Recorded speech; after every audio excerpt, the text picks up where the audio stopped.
What's the question? Does your business need a little extra attention? Do you want to grow your impact and your bottom line? Do you want to be heard? Well, let out a roar and contact Gary Schneeberger of Roar. The Roar team has over 30 years of experience creating effective and strong content that will help you reach your goals with boldness, engagement, and inspiration. Want to learn more? Visit weroar.la. Hey, Donnie, you thirsty? Oh, yeah. Well, get on down to Lucci's Grandview, 6929 39th Avenue. Grab yourself a cold drink and some good conversation. This family-owned bar will serve you up some great memories. Follow them on Facebook for their great upcoming specials and events. That's Lucci's Grandview, 6929 39th Avenue. On this episode of the Ktown Connects podcast, we chatted up with a man who has been standing up and representing the working families for over 25 years, along with fighting for women's rights, tax fairness, and many other great concerns. We connect with the state representative of the 65th Assembly District of Wisconsin, Tod Ohnstad. Cue that music.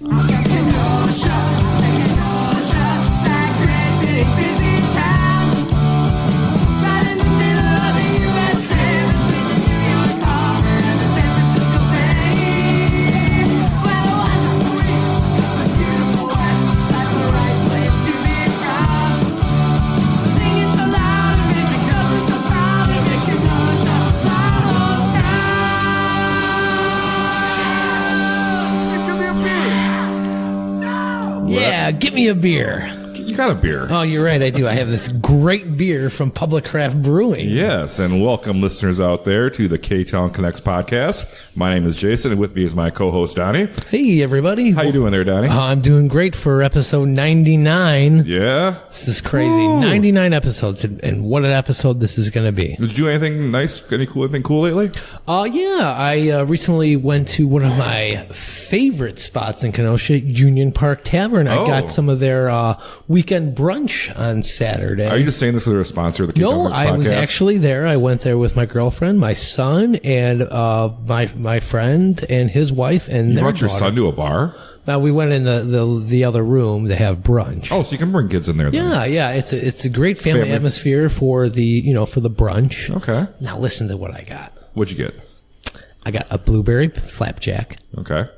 Chocolate chip flapjack. Oh. They served it on 2 plates because I ordered 2. Got it.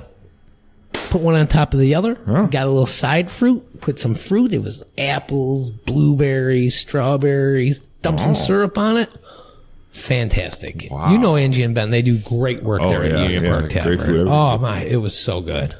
Got a nice mimosa. One of your favorite places too, Todd, huh? Absolutely. We frequently joke that that's my kind of office, my in-district office. Great food, great vibe at Union Park Tavern. It really is. Great. I love it. Yeah, it was fantastic. All right. Cool.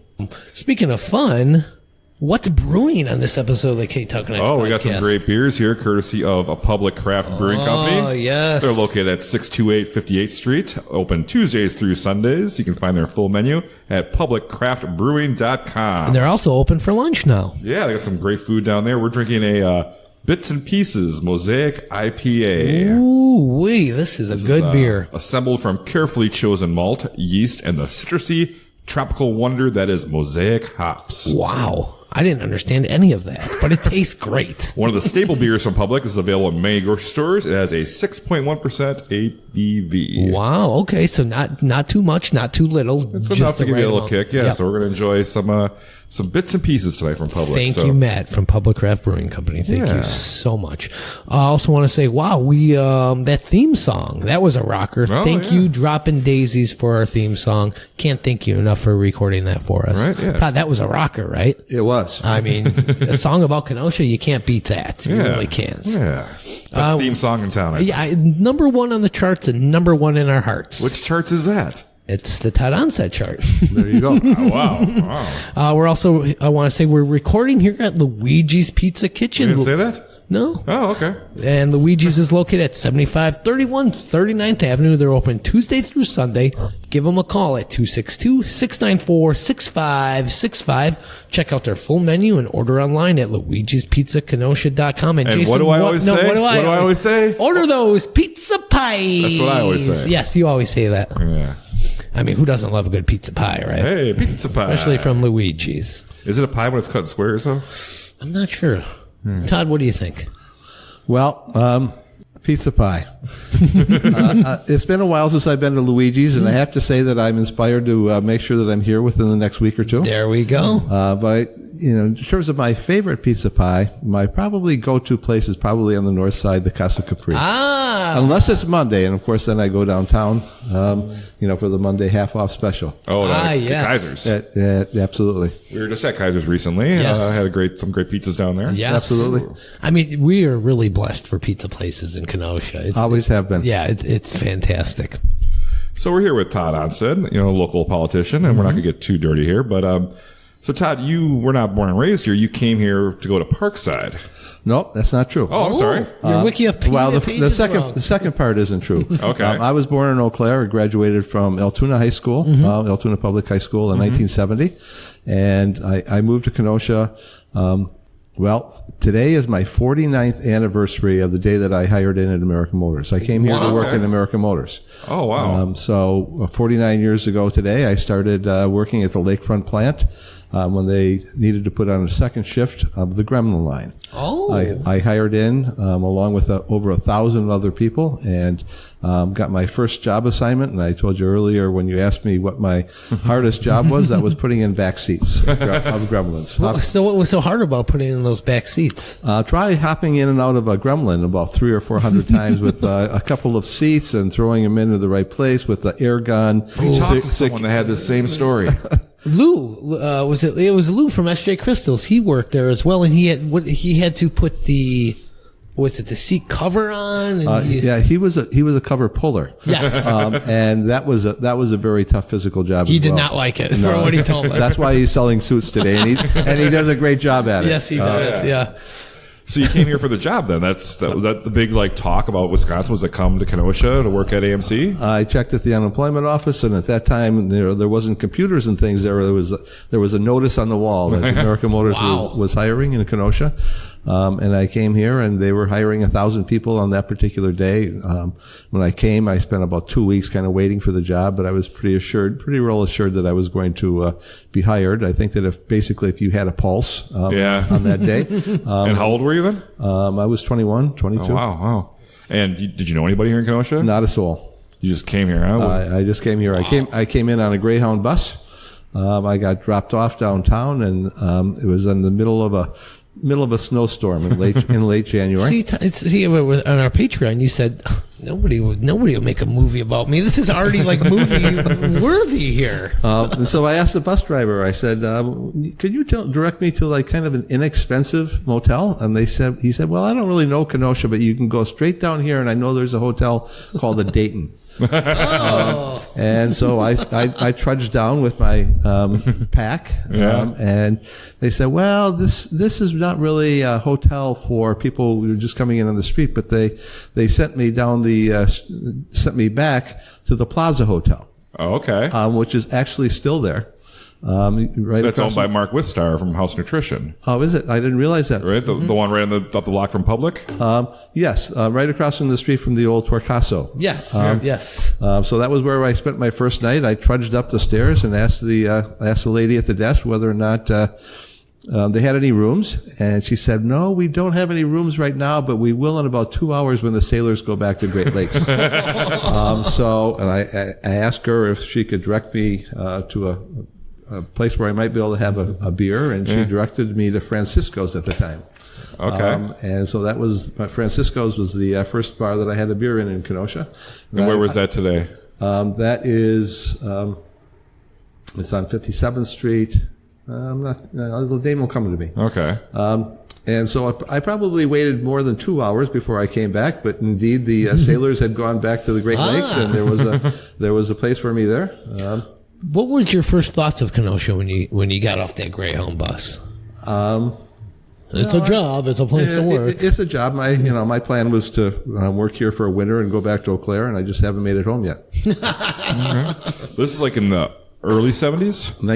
I came here in January of 74. I started working on February 27th, 1974, 49 years ago today. Wow. that was right about the time they put in the mall down there. Or they were at least starting on it, right? Yeah, they were, back and forth. They were doing. So I think 75 is when it opened down there officially. Yep. But so when did you get your first apartment in Kenosha then? Well, let's see. It was about 2 blocks away from the Senate Club, which was on 56th Street. Okay, up by the courthouse there? It was one block, yes, 1 block west of the viaduct on 56th Street. Oh, okay. So you're just working at American Motors. You're just pumping away, making that money, right? Making money and planning my return to either Eau Claire or going to California or something. Okay. So when you came to Kenosha, you're new in town. You don't have many friends or anything. You're working at AMC. So what would you do for fun when you were a young man? Well, I drank beer, chased girls, and still went to Madison, where I lived before, and also to Eau Claire on the weekends, and saw all friends. But I made friends pretty quickly in the plant. Okay. How was your involvement with the unions? How'd you get involved with that? Did you see that as an important part of the system with the corporations? It's really the one thing that kept me in Kenosha is my involvement in the union, and the work was good, the pay was good, but it was really the solidarity in the union that kept me here. And one of the great things about working in the plant was the diversity in the plant. Mm-hmm. You had people from all over the world. You had African Americans who came here from the South. You had hillbillies who came here from the South. You had northern hillbillies like me who came from the North. And you had people from all over Europe. Wow. When I came to Kenosha, I thought that Italian food came in a can with Chef Boyardee label. So I love the food. I love the diversity. Met up with a couple other people who, like myself, were kind of upset with some of the things that the company was doing in the plant, and we started a caucus within the union and started doing a newsletter called Fighting Times. And the company ended up suing us covertly. You got some hot water at that. Yeah, we were sued for like $4.3 million, I think. Jeez. If we would have lost, I'd just be paying it up right about now. Still be paying it. Yes, there were 3 of you there. They were like the editors of this newsletter. Yeah, there were 3 of us. And this is something that you passed around through the. We passed it out in the morning, as people went into the plant, we had volunteers that to cover all the gates. So it was about 25 gates, and we did this for several years. And the most popular thing that we did was a column called Scab of the Month. And this was for like the worst offending supervisor of that particular month, and we had some amazing stories.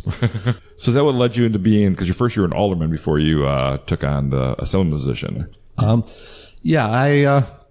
I finished my time at American Motors, 30 year there, and I remained on the executive board for the last 20.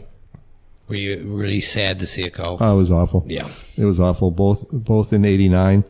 Of course, in 89, there was a larger number of people who got laid off. I think it was probably about 5,000 to 6,000 people that were laid off at that point.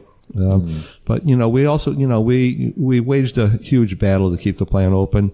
And as a result of that battle, Lee Iacocca said it was the most expensive plant closing in the history of the Chrysler, or all of history.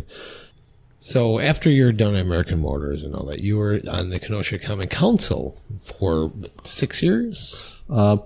Yes. Which district did you represent then? It was a 6th. 6, okay. And about what neighborhood does that encompass? Kind of the over by Stan's. Big Star neighborhood? From Washington Road, a little bit north and a little bit south, and then to like 22nd Avenue. Okay. That was around 7,000 people. As an assembly person, we represent around 60,000 people. Okay. It was kind of a funny story when, I had retired from Chrysler and wasn't really sure what I was going to do next. I knew I was going to do something. I was still pretty young. Yeah. Way back when, I was still pretty young. And so I was walking downtown to my coffee shop, which is where I tended to do at the time, and I was Which one? well, it's Anna's now. The old common ground. The old common grounds. My favorite old spot. Yeah, great. Bobby, we love you. Yeah, we do love Bobby.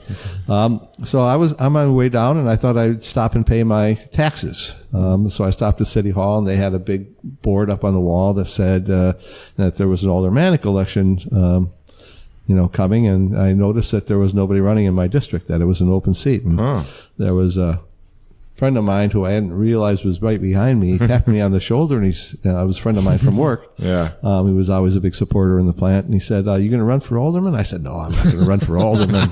He said, you ought to run. And I said, no, I'm not interested in that. So I paid my taxes, and a couple of days later, I was walking back down to, common ground, and thought I'd stop in, and it's still an open seat. And on the day after, there was still open seat, so I signed up, and the next thing I knew, I had 2 people running against me. So who were they? Fausto Ferriovanti, great guy, great, wine salesman and a good friend, and another gal, and they actually tied for second place, and there was a flip of the coin, and Fausto won. So Fausto was my opponent. This is the primary, and then they took the top 2, and it goes to the major. Okay. And so Fausto flipped a coin. And they flipped a coin. Wow. Fausto won. And he says that I'm the one who he's the one who actually won the election, because he didn't have to do that. But he's a great guy. And my advantage, because I was relatively new in the district, I had just moved there, but I had the advantage that I wasn't working, and I could knock on a lot of doors and introduce myself, and otherwise Fausto would probably be sitting here right now. So this is back in 2008 or 2007 when you were campaigning. Yep. What were some of the big hot topics in Kenosha at the time that you had to kind of address and that people would bring up to you when you talk to people on the streets? Well, John Antaramian was just retiring, for the first time around. So we had a new mayor. So that was certainly significant. And I think that, those were, you remember 2007 and 2008, the, national economy and Kenosha as well, these were tough financial times. So I would have to say the economy. I remember the very first day that I was campaigning, I had a stack full of leaflets, and it was a cold winter day. You're like, I don't want to do this. And I go to put my first leaflet in the door, knock on my first door, and I hit some black ice, and I fell, and the leaflets went flying in the air, and I gathered them all up, and I put it in the door. Nobody knocked, nobody was home, so I put it in the door, and I go to the next house, and there's a loose German Shepherd. I'm not cut out for this. and I'm thinking, what am I doing this for? This is like for a $6,000 a year job. So I thought I had rocks in my head, but I really enjoyed my time on city council. Certainly had some great experiences, and kind of learned about, it was kind of a transition from plant politics to city politics, and it kind of gave me a fresh look in terms of, what would come next. Well, I'm sorry. Go ahead. And you had your pension from AMC, so you were able to kind of just focus, because most people that are aldermen or in some of these city positions, that's a part-time job for them. They have to work another regular job to pay the bills. Sure. Because it doesn't pay much. I forgot what Anthony Kennedy said they paid, but it wasn't much. 6,000? At that time it was 6,000, and I think eventually became all the way up to 7. Wow. Yeah. So you had the time to do it. Exactly. So it was great. Exactly. What were some of your hangouts back then? Did you have But I used to go to the Port quite a bit. I used to go to Cheers quite a bit. And let's see, where else? Those are probably the two, two primary ones. And I've always, when I was an alderman, I've always loved stands. Oh yeah, yeah. Well, I think with that, we'll take our first break, and we'll come back and we'll see what you're doing nowadays. Find out what an assemblyman does. Yeah, I don't even know. I did my research, and I still don't know. Sometimes I wonder myself after a decade. Whether you're in the market for a new home or just want to sell the one you have, contact Shannyn Franklin of ReMax Newport Elite for all your real estate needs. Shannyn will deliver outstanding and honest service to get you what you are looking for at the right price. Shannyn knows Kenosha and is excited to help you on your real estate journey. Call her at 262-960-5182 or click that link down in those show notes to learn more. Frank's Diner, 508 58th Street, has been a Kenosha icon since 1926. This classic establishment offers up sassy service with scrumptious breakfast and lunches. Try their signature garbage plate and check out and see what's on their specials for today. You mean Kevin? He's special. Yes, he is, and so is the food. Stop in at Frank's, open 7 days a week in downtown Kenosha. And we're back from that break. We sure are, and thank you for those sponsors for that wonderful break. Yeah, we appreciate that so much. Thank you all so much. Play with the microphone. I can't help it. When I got something in front of my mouth, I got to play with it. Edit that. Definitely not editing that. Boy, this public craft beer is fantastic. It's really getting to you there, huh? Well, we're here with Tod Ohnstad. He's the 65th District Assemblyman, and we're going to find out exactly what that means. I mean, I don't even know what it means. Yeah, well, Tod, why don't you fill us in? What is this all about? Okay, well, first, before I forget, I want to thank you guys for inviting me, and also for the great public beer. all right. Thank you. I'm sampling the Sweet Colleen, the Irish red ale. Oh, yeah. Quite delicious. Yeah, it is. Quite delicious. That's one of the leftovers from last week when we had Mark Gascoigne on the show. Gascoigne, He yes. didn't drink his beer because I think he's sober now, so you're drinking his beer. All right. Yeah. All right. Yeah, it's tasty. That's one of my favorites right there. Yeah. So, Wisconsin pretty much has 3 different levels, Donnie, of government. I'm going to explain this to Donnie, and you can tell me how I'm Can wrong. you tell me in baby terms, please? I'm trying. Okay. We have our U.S. senators, which go to Washington.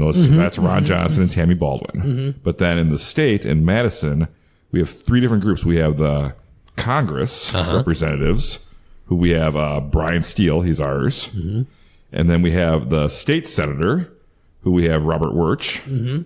And then we have the Assembly District Representative. And so there's 33 Senate districts in Wisconsin. And then each one of those has 3 assembly persons. So there's 99 assembly people in the state of Wisconsin. Okay. Am I right on that there? You're right. All right. I'm one of the 99, and I'm proud to represent the 65th, which essentially runs from Washington Road to Pleasant Prairie, and then from the lake to about 50th.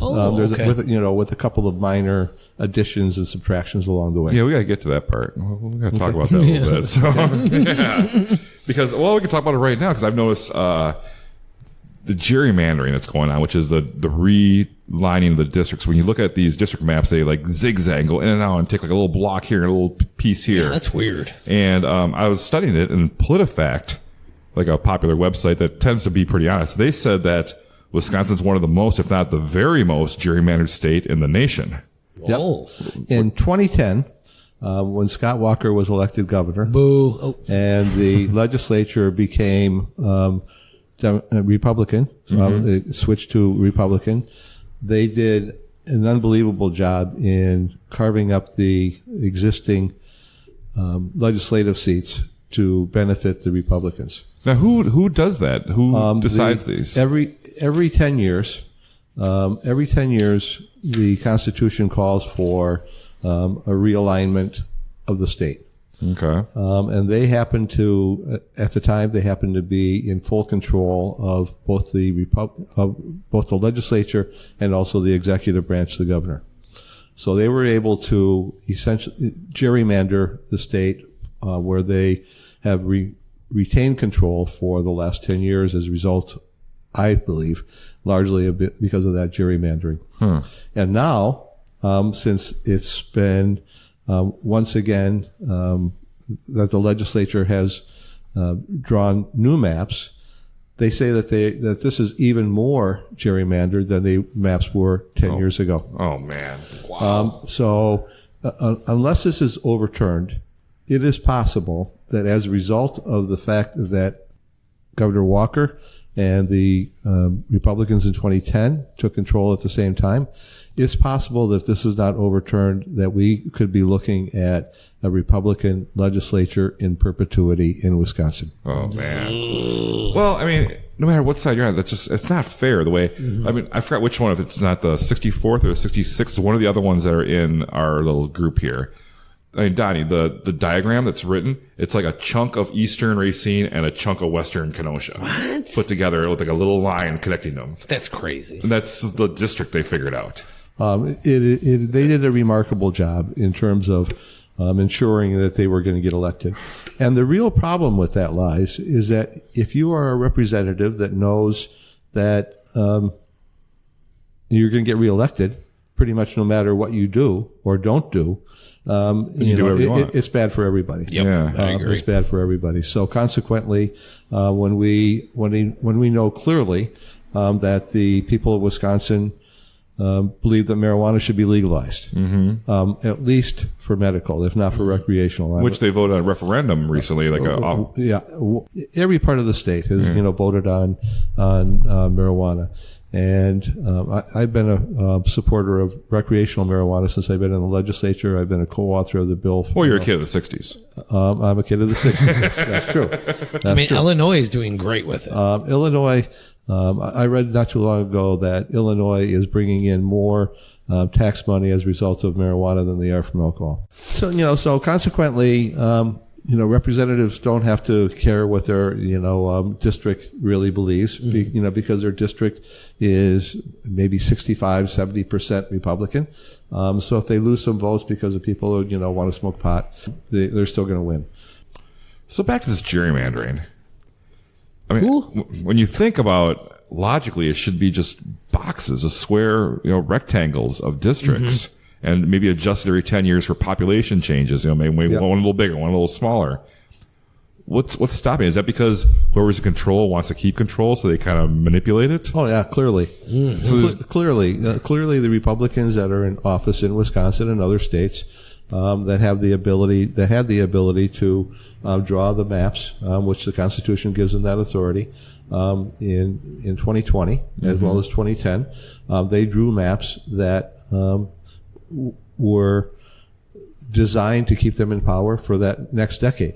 And if they're in power for that decade, the same thing will happen again in 2030. Yep. And on and on and on and on. How do we change that? Well, we change that by electing, a new person on the court. On April 4th, there will be an election between a woman by the name of Janet Protasiewicz and a Republican by the name of Dan Kelly.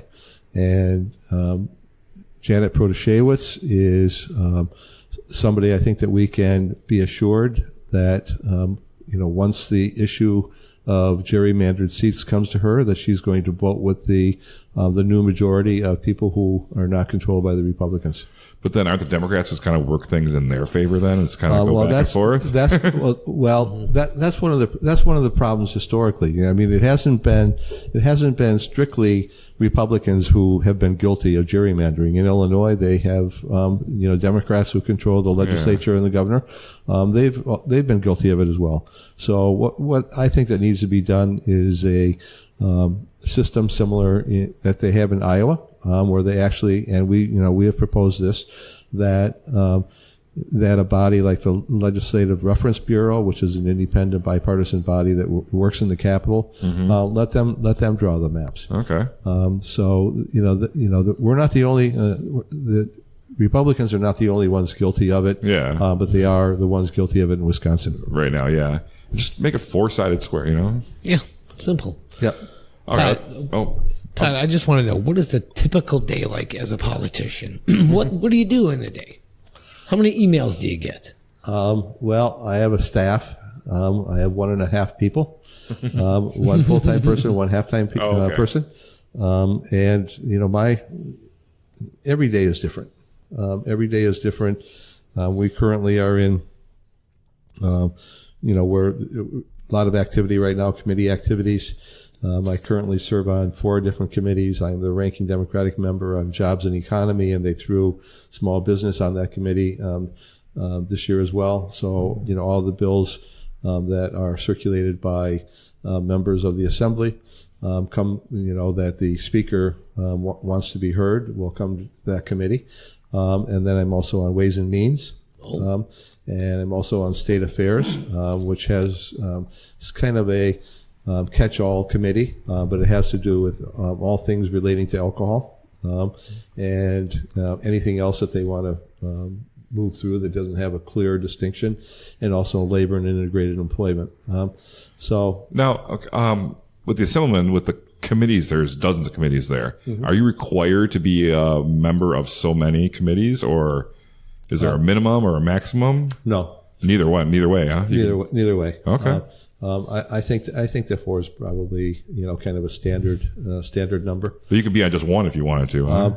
A lot of times if you're on joint finance, for example, joint finance is, the busiest committee of all. Okay.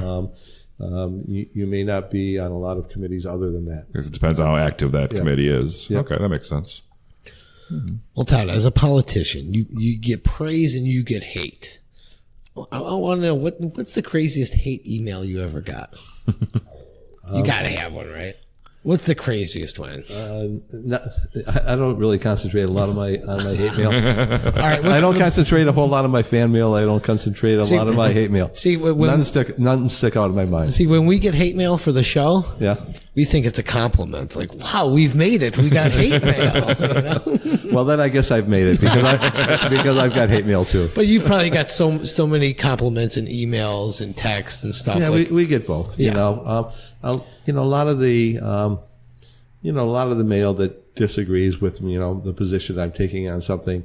A lot of it's respectful, and that's right. Because I mean, you got to respect everybody's opinion. Yeah, absolutely. That's what it comes down to as a politician. Sure. So I get mail of both kinds. Dang it, I was hoping you were going to bring up an email. I got this one that said, Tod is the worst person I've ever met. There's probably one like that somewhere. So we talked earlier, we said that there's like the state Congress, there's the state Senate, and then there's the Assembly. So Tod, what does the Assembly do? Well, the Assembly is the equivalent of the House of Representatives in the federal government. In the federal government, so there's a House of Representatives, and then there's a Senate. Okay. And in Wisconsin, there is a state assembly and the Senate. Okay. So we are the larger body of the two legislative. As you said, the state Senate has 33 members. The state assembly has 99 members. Okay. And each senator represents 3 of the districts that are represented by assembly people. Okay. All right. Answers my question. Very good. So, Tod, what has been your greatest accomplishment as a politician? Well, I think that probably my greatest accomplishment really is constituent work. Being in the minority for the full 10 years that I've been in the assembly. The Republican leadership doesn't let you pass many bills. So I think it's the constituent work, but I also think that it's, bringing a voice to, the people in my district who I know support background checks. I would bet 75-80% support background checks. Same number that support, legalization of marijuana, at least medical, if not recreational. So I think that, I've passed some bills. One of my most consequential bills that I voted on was the Pfizer Forum, because the Republicans did not actually have enough votes to pass it on their own. And as a general rule, they don't bring a vote that they can't pass without, just their own votes. And that was for state or funds to go towards building a new Pfizer Forum in Milwaukee? Yeah. Is that what that's for? Okay. And to me, it made a lot of sense. And let me explain why for a second. If the state would have said, we're not interested, we would have lost the income of all of the basketball players that play basketball in Milwaukee. If LeBron James comes and plays basketball in Milwaukee for a night, he has to pay a pretty hefty price on state taxes. And the amount of taxes that we would have lost just from income taxes of basketball players is greater than the amount of money that the state actually puts So the Bucks in. would have left if they didn't get the new... And the Bucks would have left. Wow. And when I go downtown Milwaukee now, and look at the Pfizer Forum, and I look at all of the development that happened as a result of that, It was, to me, clearly the right vote. Yep. And the other thing that happened as a result of that vote was all of the workers in the Pfizer Forum and also the adjoining hotel and everything were able to organize into a union. And at that time, the demand was $15 an hour. I'm sure it's probably gone up now, plus benefits. So workers from the neighborhood were able to come to work at the Pfizer Forum, and the Bucks are still here, doing great. And They'll win another championship this year. I think so. If they're healthy at the end, I don't see anybody beating them. And I just think that without that whole development in downtown Milwaukee, we would be looking at a lot different city. Yeah, I agree. So Todd, the whole Roe versus Wade was repealed last year, and things aren't looking good for women's rights. How do you see the future of women's rights in Wisconsin? Well, just a few minutes ago, we were talking about Janet Protasiewicz and her election coming up on April 4th. And, clearly the thing that got her the vast number of votes in the recent general primary election was her stand on unabashed stand on Roe versus Wade. Mm-hmm. And I think that this is a game changer in terms of statewide elections. And I certainly hope that she's elected. And if elected, I think that she will be one of the court members, one of the justices that will vote on overturning the 1849 law. I mean, it's so ridiculous that we isn't it insane? It's insane that a law from 1849, when it was before the Civil War, women didn't have the right to vote, and so a bunch of white men, and literally all white men in the legislature in Madison, voted to let's make one of the first things they did was let's make abortion illegal, and we don't need to give any exception for rape or incest, and it's really questionable about the life of the mother. Yeah, it's literally blows my mind that this is actually happening in 2023. Yeah. It's crazy. Yeah. So, how does the Wisconsin State Supreme Court, does that work similar to the U.S. Supreme Court? Is it the same numbers or 9 people? Is it? Yeah, I'm not sure if it's 9 or 7. Okay. But would the way it works is somebody will bring a case to a court, and once that court rules against them, they will advance it up the ladder, and eventually it goes to the Supreme Court. Okay. And we hope and assume,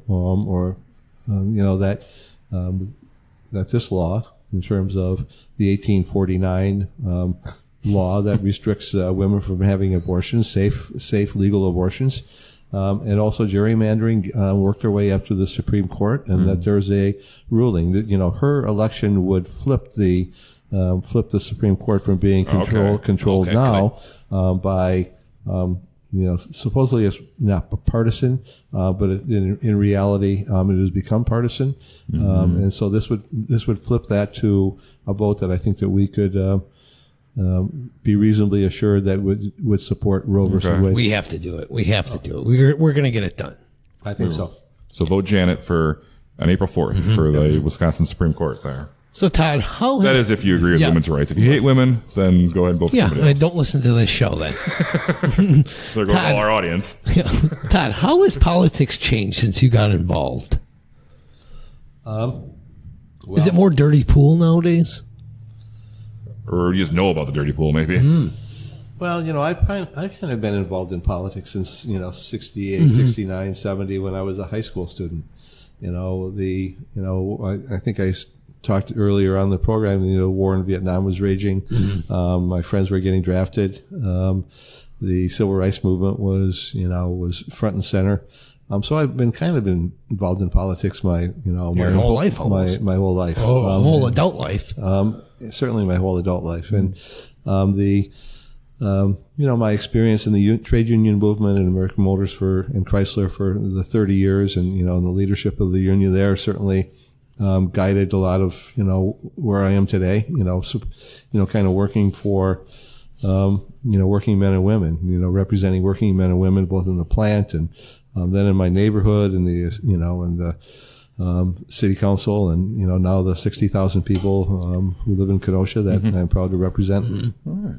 All right. How is politics different? I don't know. It was pretty divisive in 69, 72. Yeah. There's ebbs and flows, and I'm convinced that this nation gets back on track, and we all have to remember this is still the greatest nation in the world. What keeps you going?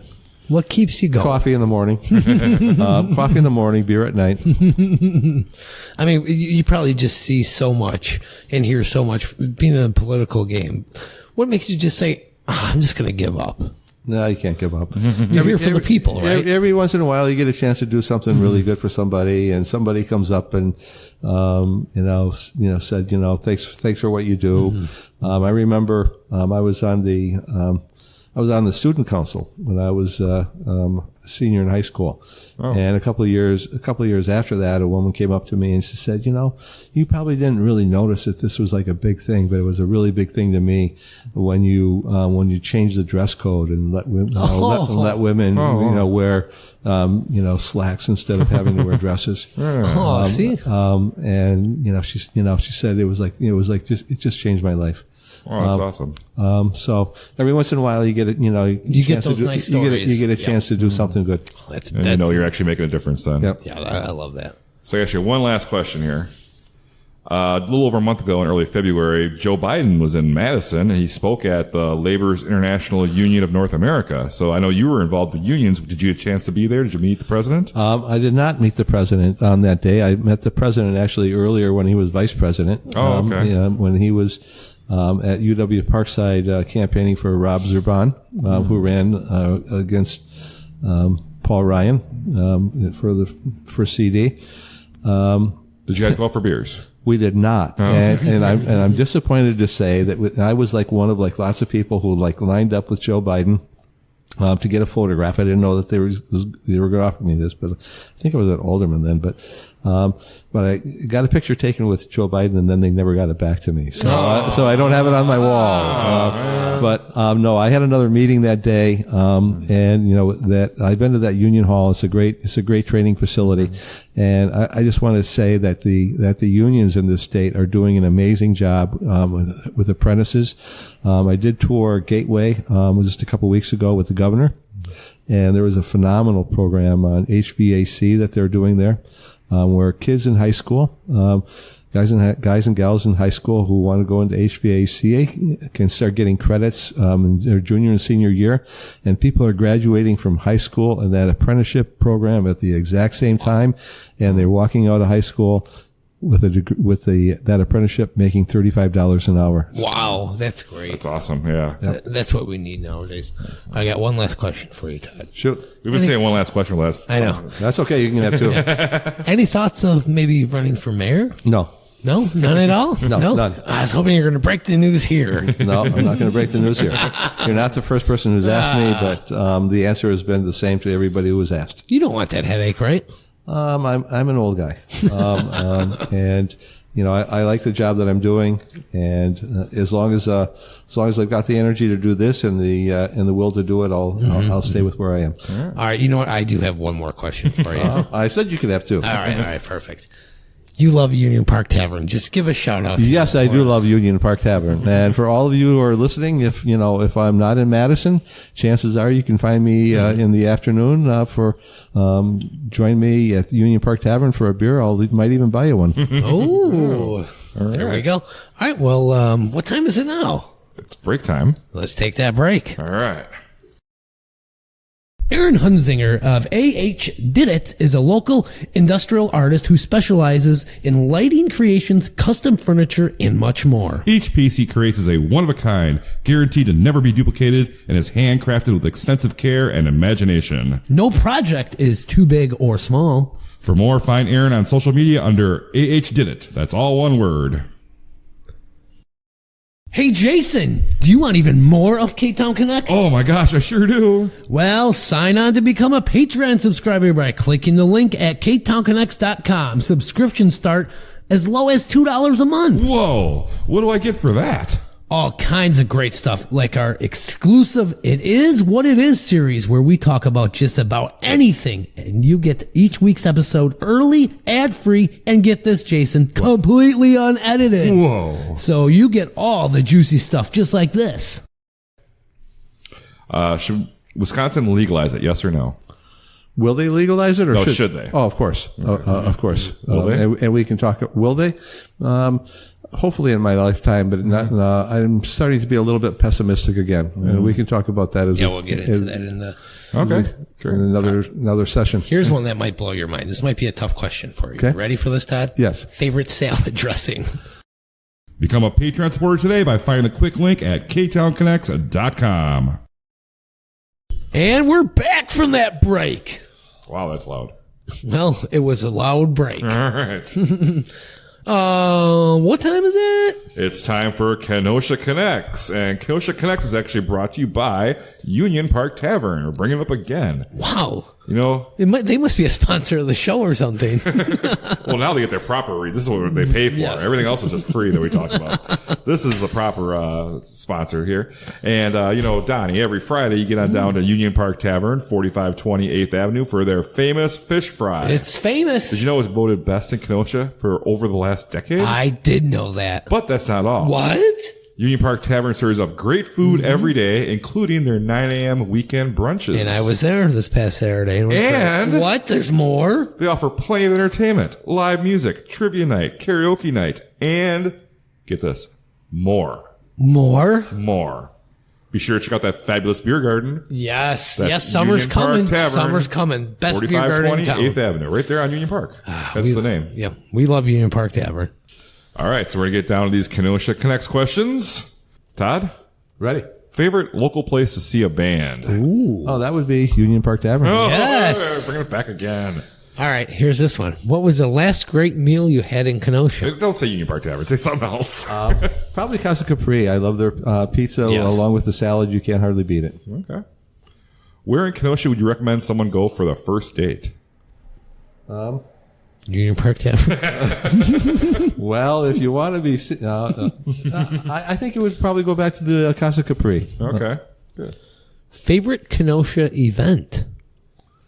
There's so many, There is so many. especially in the summer. Yeah, there were so many. I just got to give a shout out to Happenings, because they really supply such great music, all summer long. Yep. Also, The now, PB&J every Thursday night. Yeah. Peanut Butter Celebrate Jam. America. And there's one Tribute project, Island, right? one project after another. I have to give them a shout out. Yeah. Trust me, you don't want to work there during the summer. Well, They do great work over there. Yeah. All right, Todd, what piece of advice would you give someone who had just moved to Kenosha? Stay at the Plaza Inn downtown? no, well, I haven't been in the plaza for quite some time, but that might not be the, if the people from Still there. if the people that are running it now are, might very well be great. I mean, Mark and his partner are both great people, so I Yep. assume it's probably a pretty well-run little hotel. I suspect this is a lot nicer than it was when I moved when I came here 49 years ago. Okay. I just think that Kenosha is really a great place. That's the reason why I haven't made it home yet to Eau Claire. We not only have the advantage of the lake, halfway, the lake, and of course halfway between Milwaukee and Chicago, we have access Perfect, to, Yep. great urban environments, and we're only still a few hours away from the great up north. So this is a great place to live. Yeah, yeah. Where can I get the best burrito in Kenosha? Or tacos, just... I really like LaFay. I ate at LaFay today. Which one's that? Where are they? Roosevelt? That's on Roosevelt. Really, really a good spot. Oh, right up here, right off the 39th. Right by Clay's Tiny Tap, right? Yep. Yep. It's a good place. Just down the just down from Clay's. I've never been, though. I used it a to go try. there years ago. Yeah, it's really good. All right, I'll check that place All right. out. All right, Todd, here's a hard one for you. Which now closed Kenosha business do you wish you could bring back? American Motors. Ah, yes. Think what that would do for the community. It would be amazing. The thousands of people who worked there, bought homes, sent their kids to college, bought, little places up north, to retire, and, were able to retire, and Just pensions. and the pensions, and just the steady, the living wage jobs. Yeah, American Motors. Okay, let me ask you something about hesitation. this. Now, the downtown plant closed in 86, 88? 88, 88, okay. December of 88. So in the 70s, the plant down there was going great. Yep. but downtown wasn't going as well. A lot of businesses were moving west and things like that. So if you had to compare downtown from 1973 to 2003, which is better? Oh, 2003, Or I'm sorry, 2020. 2023. There's no question that downtown is much more vibrant now. You think so? Yeah, okay. Because a lot of people talk about the way it was. Oh, the old days are great. The old days are this. And you see some old pictures like from the 50s and stuff like that. Then it looks pretty vibrant. But I think in the 70s started taking a downturn already. Well, there were certainly vibrant businesses, back in the 70s as well. Mm-hmm. Some of the places that aren't there any longer. Schmidt Brothers was a great place, and there was a lot of great places then. And some iconic businesses were, still there. But there's no question that our downtown now is really vibrant. Mm-hmm. And, we're in the process of, kind of building, the number of people who live downtown. So you get more people down there to generate more income for these businesses. So. Yeah. So, downtown Kenosha is great now. But, back in the day when, you had a couple thousand people working at the lakefront plant and, a few thousand more working up at main plant. You can't take away the economic advantage that brings to a community. For sure. What does downtown Kenosha need right now? I think that Kenosha just needs, steady leadership in the city, city government. I think that, I think that there's some bipartisanship, between in the state in terms of, the Kenosha delegation, making sure that the Kenosha, keeps the foot on the gas in terms of bringing jobs, bringing good things to Kenosha. I think a steady hand there, and we just need to make sure that we need more housing. Housing is a big thing. Obviously, we all know that. We need affordable housing. We need affordable housing. Some of those apartments down there are way out of my price range. Well, some of the housing on the Fifth Avenue lots, for example, there's a percentage of those housing that are based upon your income. As will the housing be the new housing on 22nd Avenue and also on Kin. And also in the new housing behind the UAW Local 72. I think a lot of people don't realize the number of houses and housing opportunities that there are behind there. Great buildings that are filled up as soon as they're done, and lots of new individual family housing coming as well. And I think that the mayor's working on finalizing another project in terms of more housing. So one thing you have to remember in terms of housing, every time that, not every house is affordable to, you or me, but every time somebody moves into that complex, they're probably leaving a house that is more affordable for somebody else to move up. Right. I am all about, affordable housing, but I think that we have to remember that every housing unit that we creates another opportunity if the people are moving up. Okay. All right. So you listen to WLIP, the local radio station. What's your favorite show on WLIP? I must confess I listen to Lenny some. And I also listen to Frank and Kim. Yep, good show. And I listen to them all a little bit. If I'm bombing around in between this or that, put it on, regardless of who's on, and see what they're chatting about. Do you ever call in with a fake name? Not with a fake name. No. That I assure you I will never do. Well, that was the Kenosha Connects, and that was brought to you by Union Park Tavern. Yep. And what time is it now, Donnie? Ding, ding, ding. It's trivia time. And trivia is brought to you by the Lettering Machine, and they are located at 725 50th Street. They can customize almost anything. Uniforms, school apparel, office attire, accessories, you name it, they can do it. Check out their novelty shop at theletteringmachine.com, and they have some awesome ready-made-to-go items just for you, and just for you, and just for you. That's theletteringmachine.com. That was great, Donnie. That was beautiful. Thank you. The beer's really flowing for me. Yeah. So for today's trivia, we're doing something we've been doing the last couple of weeks, which is limited because there's only so many we can go through, but we're having fun with it. we're challenging your knowledge of Kenosha menu items. Ooh. So many of our local establishments have unique menu items that you can only get at their business. So I'm going to give you the name of a menu item, and you should tell me the name of the business. So, for example, if I say a garbage plate, you would say... Frank's Diner. Yeah, Okay. that's the easy one. But we're getting a little more difficult here. I was like, that's easy. So we got 3 for each of you. We're going to see how you do. Okay. So, Todd, we're going to start with you. All right. Todd, where can I get a muffalato? Tenutas. That'd be right. Oh, all right. That sounds tasty, too. Look at my I'm not cheating. Donnie? How about a John W. Burger? Captain Mike's. No. Mason's Pub and Eatery. Damn it, I was just there. Did you have a John W. Burger? No, I just had a cocktail. Okay. All right. I'm going to let you know about that off the air. Oh, all right. All right, Todd, number 2 for you. You're up 1-0. Where can I get a Rudolph's Revenge? Not a clue. Yep, that's Rustic Road is one of their beers down there. Donnie, Yeah, I'm ready.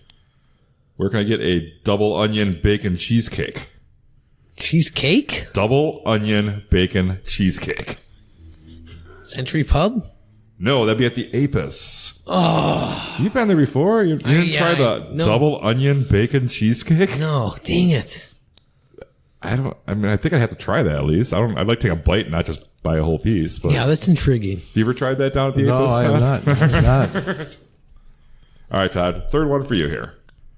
Where Reuben, as in like a Reuben sandwich? Where Reuben all my life? Where can I get one of those? Oh, I just saw somebody say that there was a great Reuben, I believe, out in Summers, but I'm not sure where that was. Maybe Bristol. Ooh, you were close. Okay. It's at the Brat Stop, so it's out that way. Ah. So you're cool. All right, Donnie. All right. Here's one for you. Where can I get a breaded cheese square? Any tavern in Kenosha? Oh, hold on. Breaded cheese square. The Boathouse. No. That's at the Spot, because it's breaded cheese square on the menu, not squares. Even though they are little squares. But the menu says breaded cheese square. Oh, okay. All right. I So get that's at the that. Spot. All right. All right. So I'm the big winner, 1-0. Todd, you win. Todd, you win. And guess what you win? You The win. surprise. You win a Ktown Connects t-shirt courtesy of the lettering machine. All right. Yeah. We want to see you wearing that on TV when you're on Fox News. Count on it. Shaking hands with Joe Biden. Yes, yes. All right, I'd like to thank all of our sponsors, especially our Patreon subscriber of the week, and that is Mary Beth Lindquist. Hi, Mary Beth. Thank Hey, you so Mary. much. Hey, my old family-in-law, Mary Beth. Okay, yeah, she's wonderful. We Yeah, just got she- her a she- coffee mug for Yeah, being she's a great supporter. person. I love Thank her you for so support. much. We also have to throw a thanks to all of our sponsors, including Frank's Diner Aaron Hunzinger of AHDidIt, and Union Park Tavern for the 100th time on this episode. Gary Schneeberger of Roar, Thank you for taking that. Lucci's Grandview, Shannyn Franklin of ReMax Newport Elite, the Lettering Machine, Public Craft Brewing Company, our good friend Sarah from Wink Beauty Boutique, Hydn Cheese, and of course our home-based Luigi's Pizza Kitchen. of course. Also want to give a special thanks again to Dropping Daisies for recording that awesome theme song. Check them out on social media.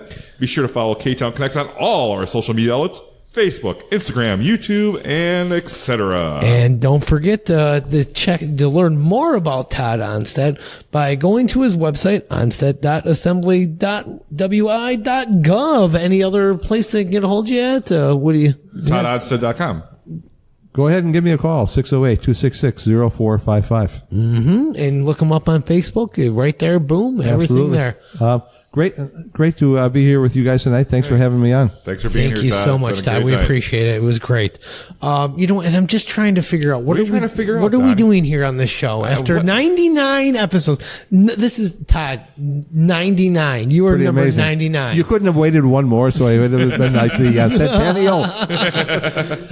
You know what? You know what I love doing? Connecting Kenosha.